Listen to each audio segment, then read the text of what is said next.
All right, it looks like we are live. Hello, everyone. Uh, Welcome back to another episode of Films and Fandoms. I'm Kaylee. I know I took a month off. I was doing actually some pretty cool behind the scenes stuff. Combine that with work and some other personal things. I don't really want to get into detail just yet. I did take a bit of a month off in order to recenter myself, get some shit situated. We all got to go. We all got to do that occasionally. But I just want to shout out Perry Landrell real quick. As you can see, we are back on the full setup. So uh, Perry was gracious and is able to cover the price of the StreamYard for me. So thank you, Perry, for doing that for me. So you got me looking good, finally. And you also gave me some advice with the camera. Yes, and I am. I did actually used to work for Bigfoot Country, so yeah, that's what that was. But yeah, shout out to Bigfoot Country and Perry Landrell for, in a way, kind of sponsoring. More Perry sponsoring, as he actually is kind of paying for this, but also Bigfoot Country because they're paying him back for paying for this service. So, uh, shout out to those two for doing this. Before I ramble on too long, again, welcome back to Films and Fandoms with Kaylee. Tonight, as you can see by the ticker at the bottom, we're going to be talking Leverage.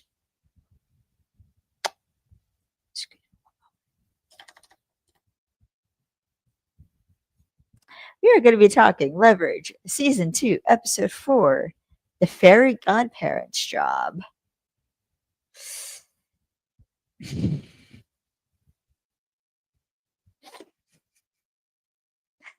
Thank you. Anyways, actually, speaking of NAFCO, I want a quick shout out NAFCO.org for being a sponsor of this podcast. And also, if you want to donate to support the podcast, you can buy a coffee on Ko-Fi at Films and Fandoms. So let's get right into this episode, shall we? So again, the episode we're going to be watching today, or not watching, talking about, is Season 2, Episode 4 of Leverage, called The Fairy Godparents Job. Bit of a summary for this episode. Lines are drawn when the team takes over a private school to bring out their mark on house arrest by using the mark's son and giving him his moment to shine. And they're doing this, of course, in order to find money that he stole. The director for this episode is, once again, pretty sure he directed the last Librarians episode we talked about too. We have Jonathan Frakes, also as he is lovingly known by Alex, who unfortunately wasn't able to make it today, as number one, and also affectionately known as Two Takes Frakes. In the writers for this episode, we have John Rogers, Chris Downey, and Amy Berg. So we open this episode kind of pretty intense, where we have a father who is holding his not unconscious but kind of unconscious. He's really out of it, but she's having an asthma attack and can't breathe. Enigmatic luminary. And also shout out to the one, the only enigmatic luminary, aka Michael Gaffner. Thank you for joining, bud. But anyways, so yeah, luckily thanks to the Snurk's quick thinking with epinephrine and the inhaler, the daughter is able to be fine. She's fine. Don't quote me on the medical stuff if that's accurate or not. That's my mother's territory, not mine. and of course, and then we go to the classic client meeting, and we learned why Parker isn't normally not at these things, which is probably also why I would not be things. Why I would not be at these types of meetings, because she does not understand how these work, and she is not the best empathetic person. Not necessarily because she isn't, but because she doesn't know how to show it. So yeah, and so how this whole thing started is this nurse. She went to the team's mark in order to finance or to like invest the money of her clinic to in order to like keep it open because they were struggling a bit, and he stole the money. Is what happened,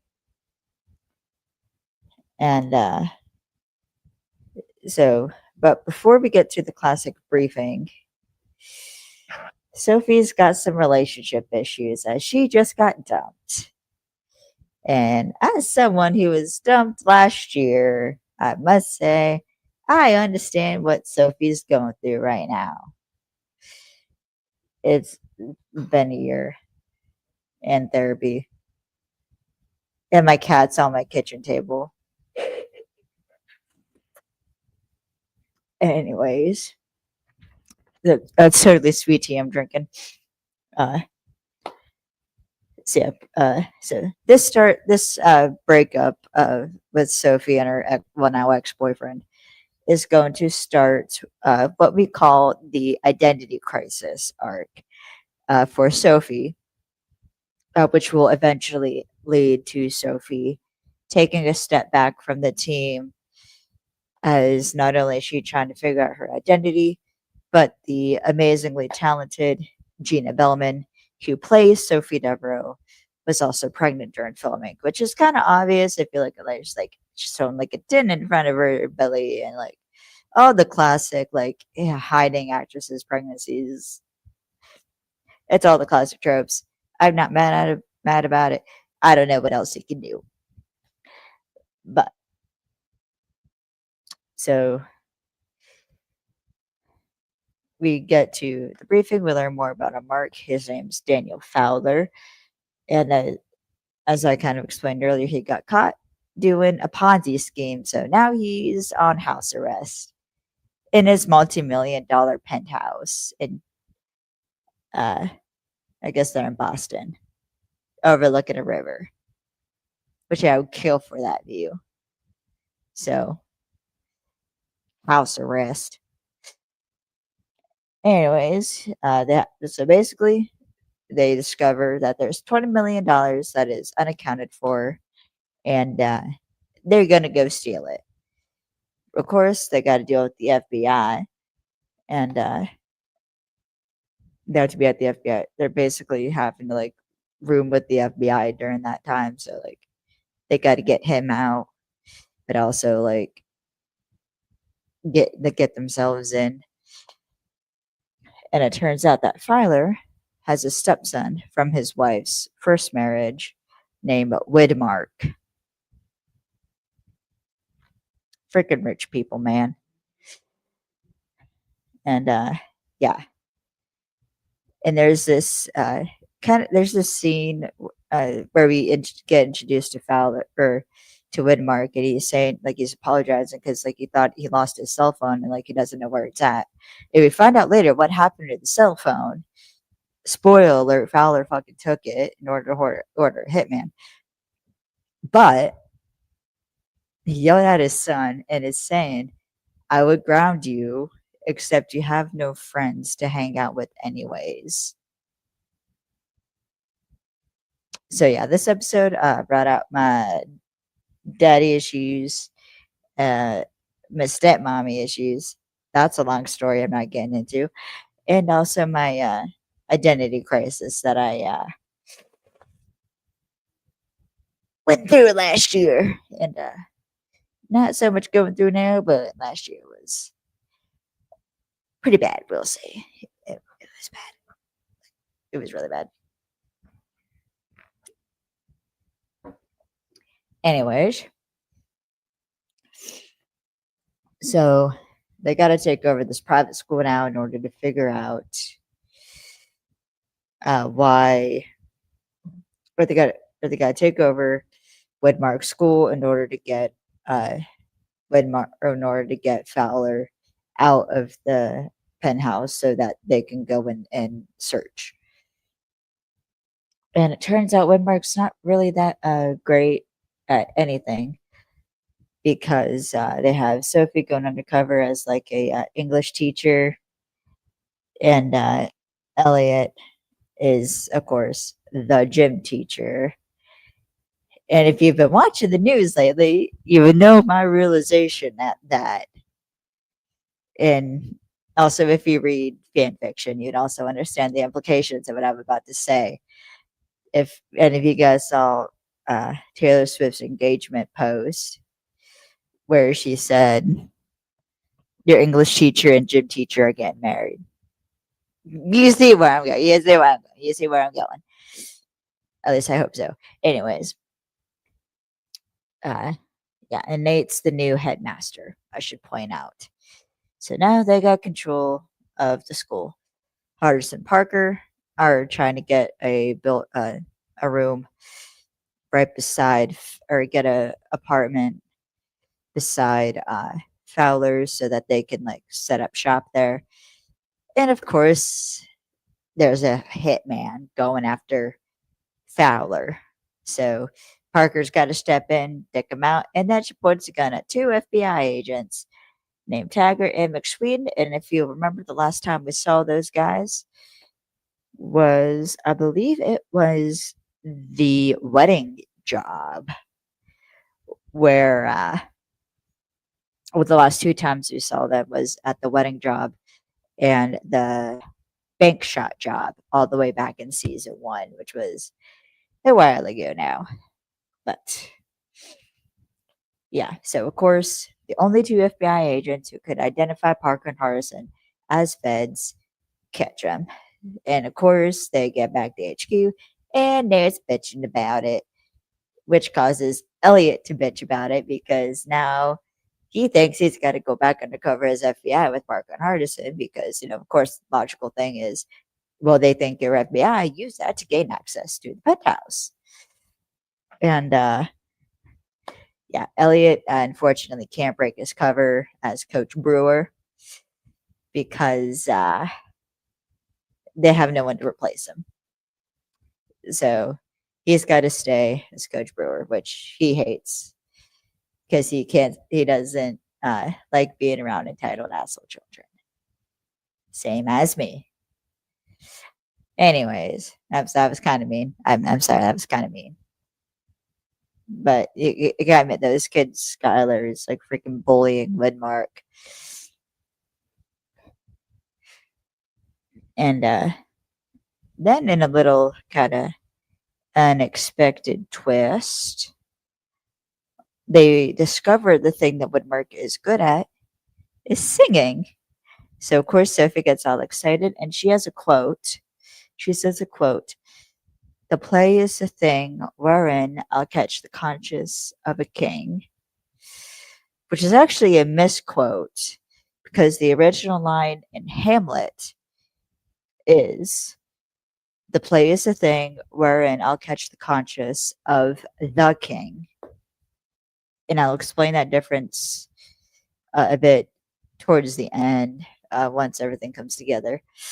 But yeah, so Sophie's got 2 days to do this sciencicle, as she's gonna call it.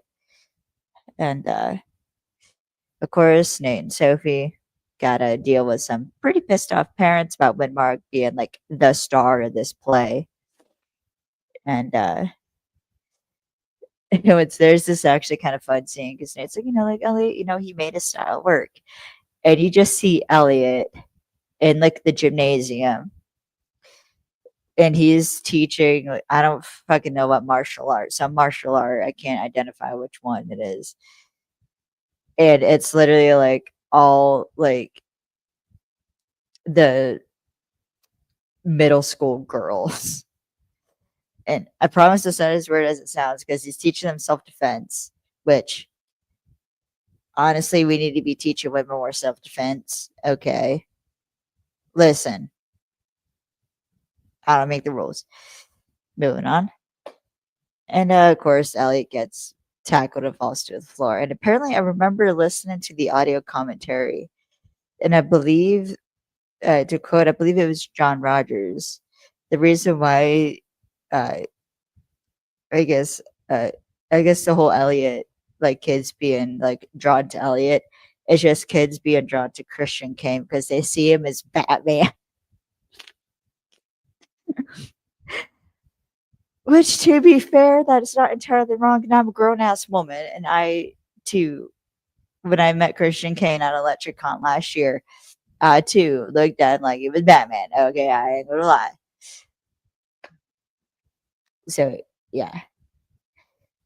So Sophie mentions how she feels. So she tells Nate how she feels bad for Woodmark because his dad thinks he's a loser. His mom sees him as this fragile little baby, and his schoolmates see him as like the Grinch who stole Christmas. And ironically enough, I do understand where Sophie's coming from because I too felt that way. Uh, Growing up, I wanted nothing more than to make my dad proud because he showed like no interest in anything I was doing. It was a chore for him to even go see my plays, and that really hurts your confidence. And then my mom, she, God bless her, she did everything for me, but that also meant she kind of coddled me. And I'm not necessarily mad at her for that. It was just I was a medically complex child, and I think it's natural for parents of medically complex kids to treat their children as fragile. And maybe that kind of came through. And again, I'm not mad at my mom for that. I actually have a pretty good relationship with my mom. In fact, I'm seeing her on Tuesday with my brother. So yeah. And I didn't have any friends in high school. In fact, ironically enough, I think my only friends was actually probably the people watching this. Mike Perry and Adam, I think were my and like those that group of people were my only friends. So yeah. So moving on, we get to the performance, and uh, there's a bit of a problem because not only does Hardison have to be the thief, because McSweeten's got a little bit of a crush on Parker, and so Parker has to be the one to lead McSween out of the apartment, leading Hardison to be the thief. And he is not a thief at this point in time. So Parker has to walk him through the break in and all that. And then also, Sophie can't find Woodmark, and he's supposed to be the star of the play. And then another problem, there's currently a hitman after who they think is after Fowler. But a little kind of like Easter egg is this shirt that Christian Kane, as Elliot, I guess I should say, wears in this episode. It's on the back of a shirt. It has a 7 and a uh,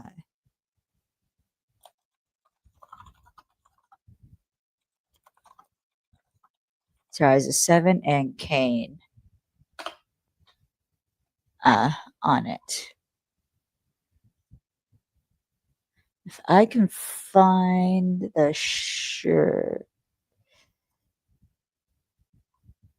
can I find a screenshot? Or you're not going to let me find a screenshot?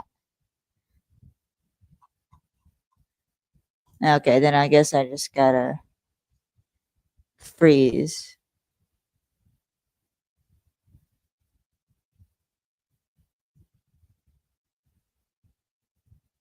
Okay, I'm not playing this. I'm just going to show this for visual context.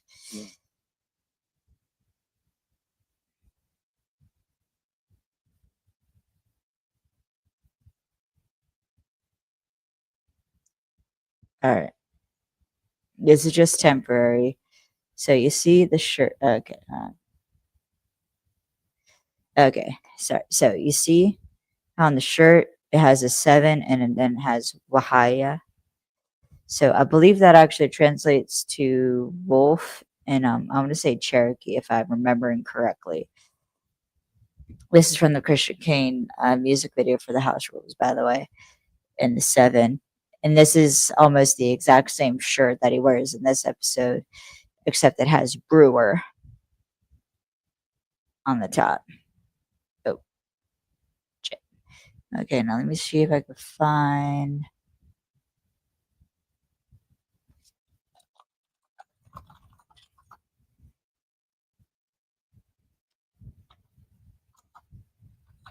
Hold on.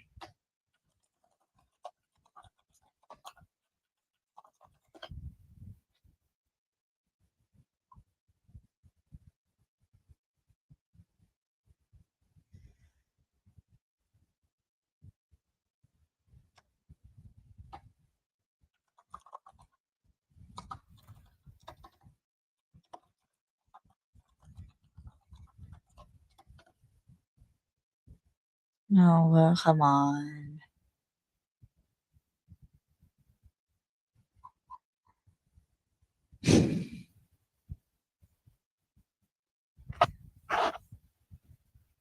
Don't you hate it when you're trying to find one goddamn thing and you can't find it?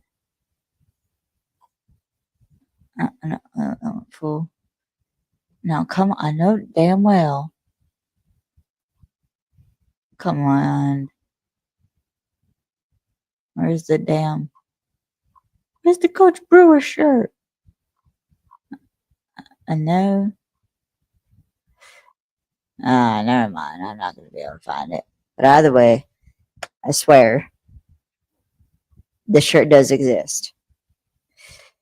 And it's actually a pretty common shirt where people will get like Kane and then the 7 on the back because the 7, again, Kane lucky number. And also, remember, house rules. Rule number 7, don't touch the women, but they can grab whatever they want to. Yeah. And also, as funny as that little image I showed, Aldous Hodge play has the shirt that says security on the back. So he's in the music video because that's his boy. Yeah. So, yeah. And through some clever Nate tripping over a bag and Hardison finding the safe empty, and Parker finding out that the only thing Fowler had in the duffel bag he brought was a video camera and some tapes, and also Hardison finding the phone that Widmark lost. So remember how at the beginning I said it would make more sense, like it was shitty, but what Fowler said to Widmark about losing his phone, and that he stole the phone. It wasn't even Widmark's fault. He gaslit his own stepson. The fuck? Ironically enough, that almost happened to me, but except with my stepmom. That's a story I'm not telling on there. Some people know about it, but I'm not talking about it. So, uh, turns out Mark Sanford, one of the parents, or one of like the school parents, so his son attends the school, just how uh, they probably met. But Mark was a part of this whole scheme, and Fowler blew it, or Fowler was had the tapes to expose them both. He was going to trade those tapes to Mark in exchange for new identities, and Mark also arranged for a hitman for the FBI agents, not Fowler as they thought. So now Elliot's got to fight off the hitman, save the FBI agents, and Sophie plays the tape, which, as I mentioned, does turn out to be a confession.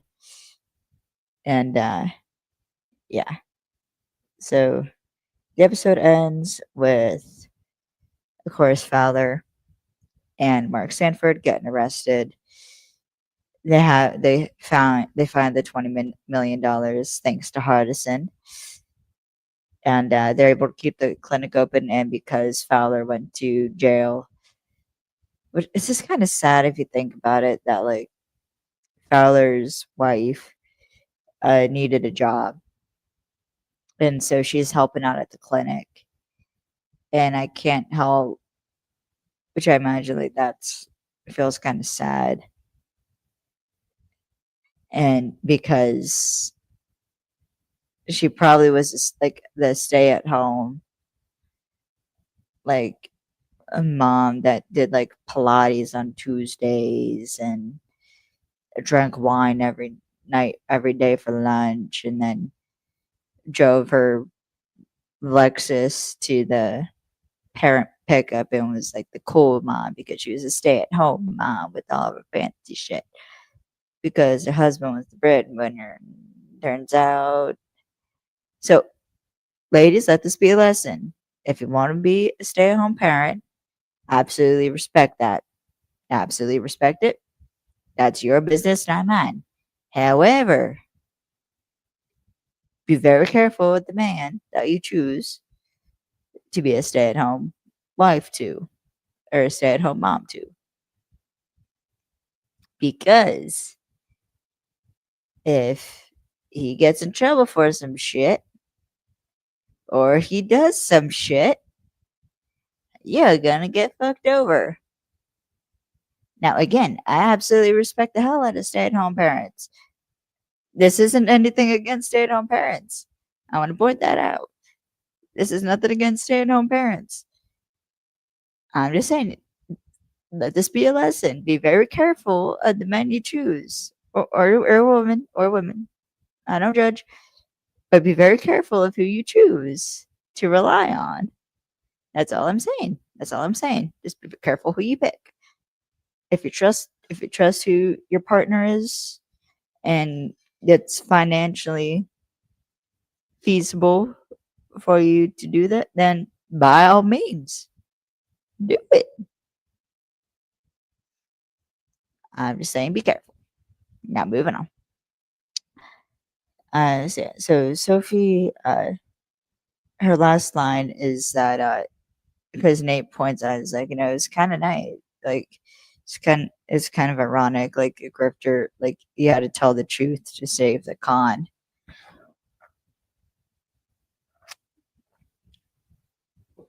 And so it's like, yeah, don't be like getting used to it though, because like I start telling the truth, I stop being Sophie Devereaux.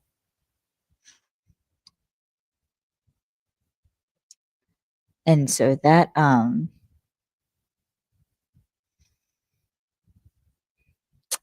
yeah, I found that kind of interesting, like continuing this whole identity arc that Sophie's kind of come up with, or Sophie's, I guess, start, not come up with, but she's kind of starting this identity arc, which I think is a really beautiful arc, by the way, and I think is a fantastic way of allowing the character to grow, even though Gina Bellman eventually had to go on maternity leave. But so yeah, I really appreciate that they went this route with the identity, and I'll go more into that in a minute. But believe it or not, that's the end of the episode. But I do have some final notes. So I do find it interesting.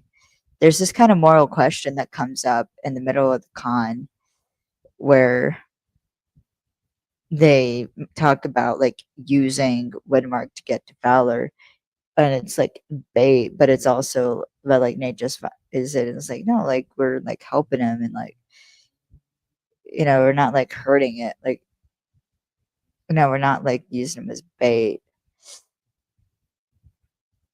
And Sophie then continues to justify, being like, so we're like his fairy godparents, which is why the name of the episode is the Fairy Godparents Job, because they're essentially acting as fairy godparents to Fowler, or to Widmark, in order uh, to get him to shine. Except he just like wants to keep like trying and trying and trying, and he just seems to keep failing, which I also relate to that. But yeah. So like they justify it by using the fairy godparents philosophy, but they kind of make it worse before it gets better. Until Sophie's kind of pep talk that she has a Fowler, where she has to like tell the truth and say how she's a con artist. Um, yeah, I do like the identity arc for Sophie, particularly because Sophie uses her identities as uh, a mask, and right now she's not she's starting to not be comfortable in the mask that she's wearing because she's had on so many masks and so many identities and personas. She's starting to forget who she really is. And while I've never used aliases like Sophie, when I first moved out, when I first moved on my own, there was a period of time where I kind of lost who I was because I was in like a constant struggle, essentially trying to survive and like guilt and identity. And I sort of forgot who I was. And then slowly but surely, once I got more stable and started going back to therapy and started realizing some things, I have uh, how it's gotten that's part of me has gotten a lot better, especially since I started doing this podcast again. But yeah, so I really love this identity arc, and I'm still forever fortunate that I got to tell Gina Bellman in person at Electricon how much her identity arc meant to me. So, and I also again think that is a beautiful arc, and to kind of get Gina Bellman or to get Sophie on this arc. So uh, when Gina Bellman went on maternity leave, I really appreciate that. And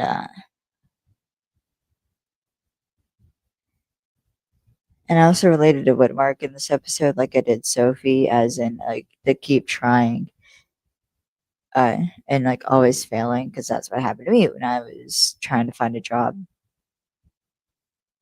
that I liked.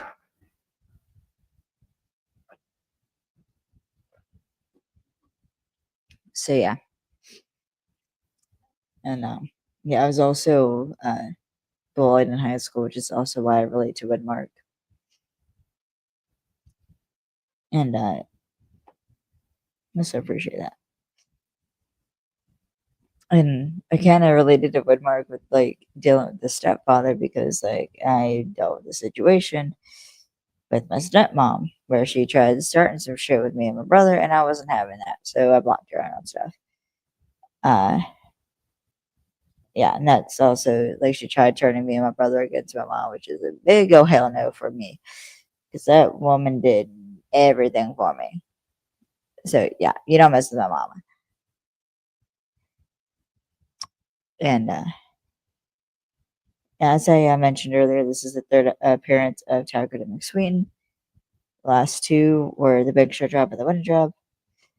And I do so the irony of Sophie using that particular Hamlet line.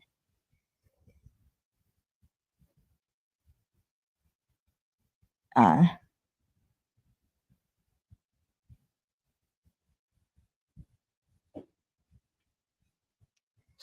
yeah, sorry. Sorry, I forgot where I was because I was reading a mess. Anyways, I so the irony of Sophie using the particular Hamlet line, the play is the thing wherein I'll catch the conscience of a king.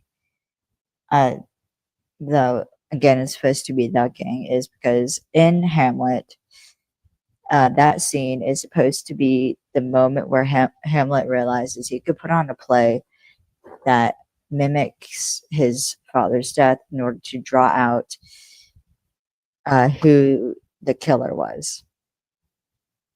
In Leverage's case, uh, Sophie uses a play in order, and unintentionally that play causes Mark and Fowler to confess to their crimes, which kind of involve murder. They're not really murder, more like a murder plot.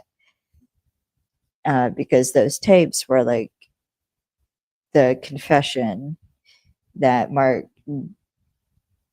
didn't unnecessarily make, but he also made it because he was talking with Fowler about it.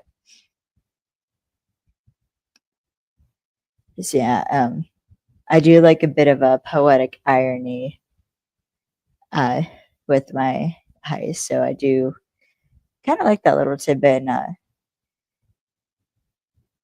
Maybe this is some I might have to bring up with Dean Dillon. I might have to bring it up with Dean Dillon. I don't know, but I do wonder if in the writers' room if that was intentional or if that's just like a pure coincidence. Part of me feels like it's a coincidence. Who knows, maybe I might have to email John Rogers about that. But I emailed John Rogers. I would say tweet at John Rogers, but he's also not on Twitter anymore. DM him. We'll go with that. Sorry, I had it on there for a minute. But yeah, I mean, those are all my notes. Paralyzed John Rogers not on Twitter. Uh, I I know it's not Twitter anymore, but I'm gonna call it Twitter till the day I die. Okay, Perry. Anyways, yeah, John Rogers is not on Twitter. Let's just say he's not a big fan of the person who owns Twitter, and we'll leave it at that. We'll leave it at that. But yeah, so I actually don't have any more notes on this episode. I thought honestly, like with the pacing of this episode, I thought this episode was paced pretty nice. I really enjoyed the writing, the dialogue. I love the banter between Elliot and Hardison with Elliot. Is particularly when they go back to the bar after the whole discovering of the hitman thing, and Elliot and Hardison are bitching, and it's like I got to take this guy. Like I had to deal with kids. I got to deal with these kids all day. I'm tired of you. I'm not coming home to this. And the fact that he called it home is like a big thing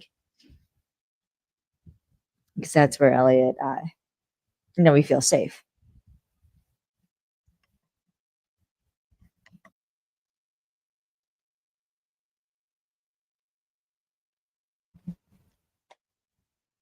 I do apologize, but yeah, I do. I enjoy this episode. I mean, it is kind of a filler episode. There's not. Sorry, I sneezed, Perry. That's what it was. I sneezed. But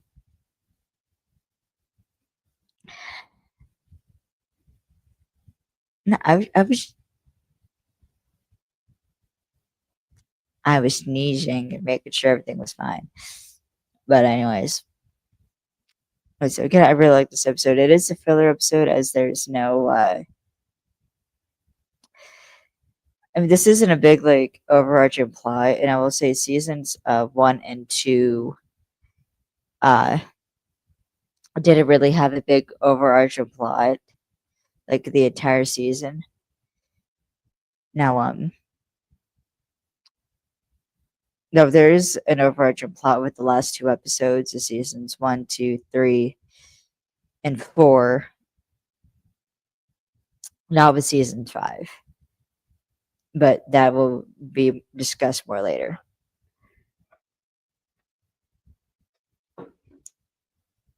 So yeah, I go shout out to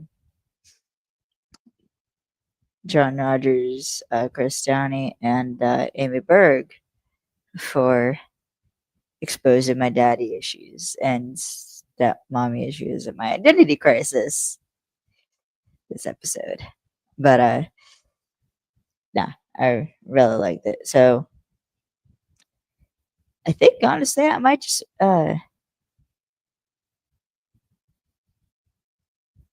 yeah, what issues? Perry you daddy issues, stepmommy issues, or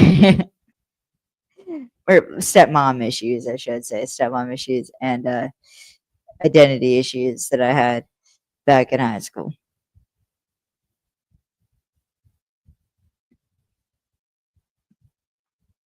Yeah. You know what? There will be an episode where there'll be an episode of this show where I probably talk about my daddy issues and maybe not my stepmom issues because that is a whole thing. But and my identity crisis will probably be mentioned again later on. But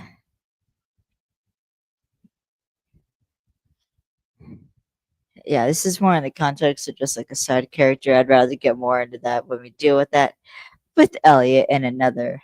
Uh, yeah, I'll deal with it more when it becomes relevant to the main character or between like Elliot. But no, you did bring up an interesting point, Perry, about delving more into that kind of stuff. But like this is, I don't think this is the right episode to be talking about it only because it deals with more of a side character. Now, with the identity stuff, when it comes to Sophie, that is more, I think, what's more appropriate to be talking about as it deals with the main character, not a just like a day player, as they call them, like the guest actors who come on to do a like the bad guy, a Mark Kid, client, stuff like that. Yeah, I mean, the identity stuff is kind of interesting, especially when you put it in the context of Sophie being a grifter. And as I said earlier about like her identities are her masks, and she's like had so many masks. They're all starting to like blend together, I think, for her. She's starting to forget what like which one's her. But she's also so used to the masks that she doesn't know entirely if she's able to even get rid of the masks in order to actually be vulnerable. And I think part of her does want to be vulnerable because really she loves Nate. She's been in love with Nate for years, except he's a fucking mess. But he's a fucking mess. So she knows it's not healthy for her to get with him right now, but she still wants that like connection with somebody. And she still wants that connection with somebody, which deals with the which is like going back to the breakup at the beginning of this episode. She Yeah, I think that's why it like really bothered her this episode. And actually, the next episode of Leverage deals with more of, I don't want to say the consequences, but more of the effects of Sophie and her breakup and how it's starting to like affect her. But in this one, she's like, she's like has to tell the truth, and actually, this is an interesting point to talk about the dynamic between Nate and Sophie because ironically, Nate's the only one who's seen the real Sophie, and Sophie's the only one who's seen the real Nate. But yet, around everyone else, they put on masks. But Nate's too much of a bloody mess in order to actually love Sophie. And then when he's sober, Sophie's not ready. And eventually, we'll see him, go back to, the bottle. And I'll get more into that when we talk about the relevant episode. That But yeah, like we see kind of this one, like we see Sophie's clearly been dating, nothing trying to get over Nate, except the only the reason why her and Nate work so well is because they see the real of the other. Except right now, neither of them are in good places to really want to. Well, Nate kind of is. Sophie is not. Is now just going through this identity crisis, which will eventually lead to her leaving, and then that I think hurts Nate come season 3 when she leaves because she told the team her name and she's not telling him his name because she's pissed at him for what happens at the end of the season. It's a whole thing, and I'm kind of hinting on things that would be better talked about in future episodes. So I think I'm actually going to try and end it here now because it's been 45, almost 47, 46 minutes. Sorry. And I feel like I kind of talked about everything when it comes to this episode. So, once again, I want to thank our sponsor, nafco.org. If you want to support the podcast, you can buy a coffee on Ko-Fi at Films and Fandoms. All proceeds do go towards the podcast, and any excess will go to both myself and Alex. There is a Discord. That is the invite code. I know, not pretty. I'll have to figure something else out about the Discord link. And yes, Perry, you did buy a coffee once, and I do appreciate that. See, it's real easy. You could follow the podcast on Instagram at FN Fandoms with Kaylee and Lex. So so Perry was asking what the link is to the Ko-Fi. So the Ko-Fi, if you just search on Ko-Fi Films and Fandoms, I'm starting to realize I should probably be putting the link in the chat.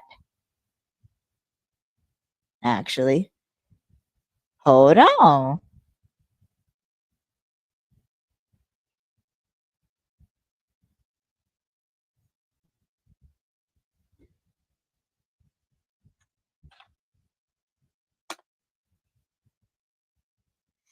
There we go. So that's the link to the Ko-Fi. I do not know why that's never occurred to me earlier. So, yeah. We're learning as we go, people, okay? We learn as we go. You could also follow the podcast on Twitter, FN Fandoms. Yes, it's technically X. I don't give a fuck. You could also find us on Facebook at Films and Fandoms. This is my personal website, KayleeSantelacting.com. You can follow me on Twitter at MissMovieFan_67. Also me on TikTok at MovieFan_67. Not even though Alex isn't here right now, still go show her some love on Insta at Alex_the Alley Cat. Also on Twitter at Alex the Alley Cat. Also on TikTok at Alex the Alley Cat. And go support our friends at the Ma Filmworks company. I realize I need to update that. I will do that. But yeah, so once again, I want to thank Perry as well as Seven Mountains Media. Perry, not only for negotiating to be able to cover the StreamYard that we use to stream this for the next 3 months during the high school football season. I do really appreciate that. Also, thank you, Perry, for giving me some advice on fixing my camera and helping me be a better podcaster. Or I guess streamer might be the better term. I don't know. But yeah, I really do appreciate that.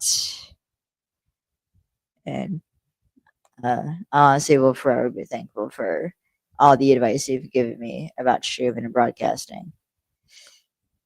And thank you to Michael for also joining this stream. And yeah, I really appreciate you guys. So yeah, so uh, speaking of advice, Perry uh, gave me. I am gonna be trying to release episodes weekly. I know I said that before, and then I ended up taking a month off. I wasn't expecting to have to everything to happen once. I guess I can go into a little bit about what I've kind of been up to in the last month. I've kind of been off. It got kind of busy at the airport, so that was the other thing. I got really fatigued. I'm finally starting to feel a bit better. I also did 2 overnight shoots because I think yeah, okay, so I could say this, but I can't give any more information other than this. So I did do 2 overnight shoots and a day shoot for a movie that will be coming out next year called How to Rob a Bank. And I am it was it was insane. It felt like I was like actually an actor on a set. Like I got to learn how an actual set run. I just spent like the whole time just watching everything. I'm not going to go into details about what was going on in the scenes that I did because I don't want to. I don't want a cease and desist letter from Amazon. So please don't. I promise I'm not giving spoilers for the movie. But all I will know is that I had a really fun time on set, and I would definitely do it again.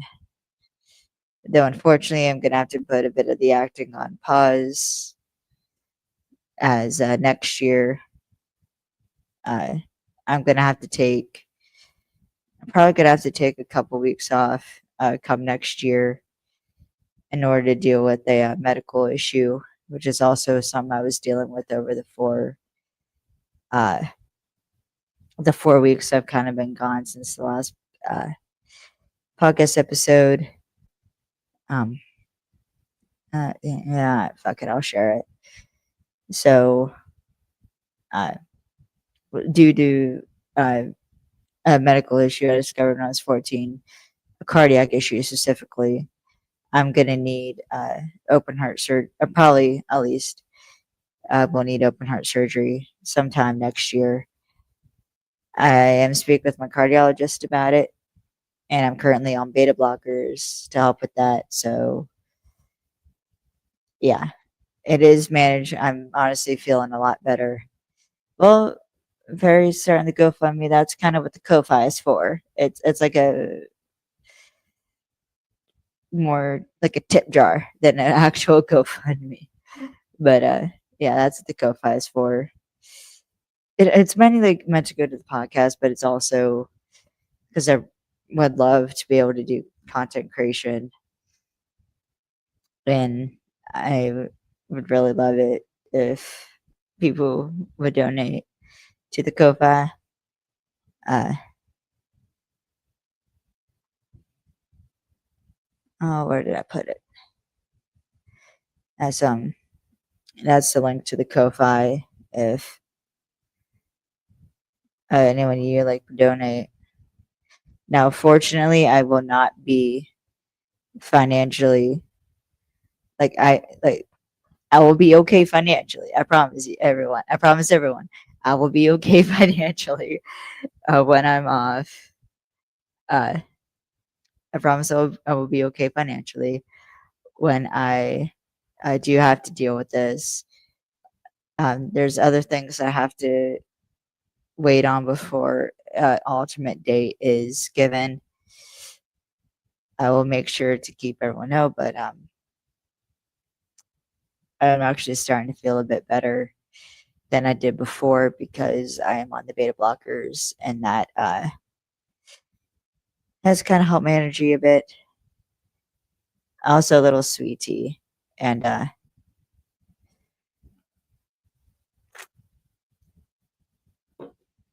Yeah, it's a sweet tea with a little something something from my mom. So thanks, mom. But yeah, I just really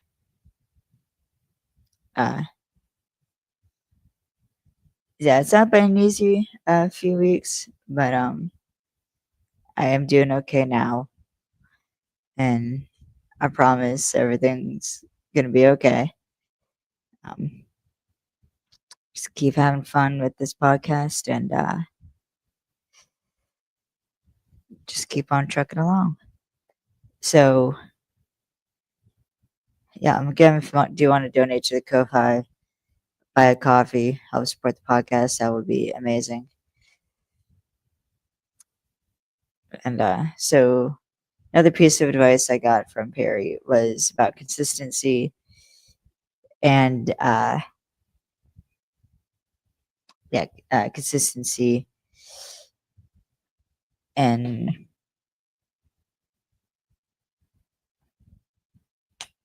I'm sorry, I forgot what the other word was. But, so again, I'm gonna try and do these episodes weekly so that I can get a more consistent posting schedule. I'm actually gonna no, I didn't. Anyways, so yeah, I'm actually probably gonna be uh I'm gonna kind of keep going through leverage until it gets done. Then I'll just stop doing shows because I kept doing this like back and forth for a while, and that does kind of get a little messy. So I'm just gonna consistently talk about leverage for a while. Maybe if something comes up, I'll also do a live broadcast. We'll see what happens with the fall kind of premiere stuff. So we'll go there.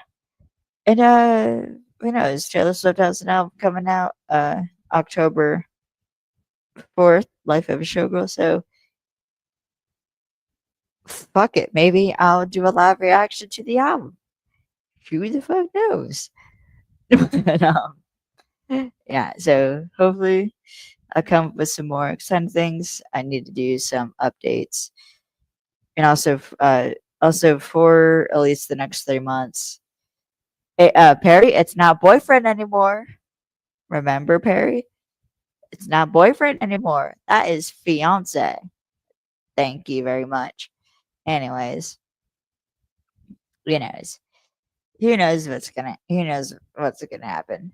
But I will see. And I'm just messing. Anyways, yeah, who knows honestly what um we'll do. So yeah, but for at least the next 3 months at least, all these like podcast episodes will be on Saturdays as the Friday slot has kind of gotten taken up with the service. So yeah, it's gonna have to be Saturdays for now. But they might switch back to Fridays eventually. I don't know. Maybe once the show that I like comes out live, we'll do a live weekly reacts, which might be fun. So yeah, we get just gotta this is everything is yeah, everything's evolves over time. So yeah, thank you guys for watching. I've been talking for way too long. I'll see you guys next Saturday for Leverage Season 2, Episode 5. And I believe that is called. This is embarrassing. This is embarrassing. The 3 days of the Hunter Job. So be prepared with your tin hats next week. All right, I'll see you guys in the next episode. All right, bye bye, guys.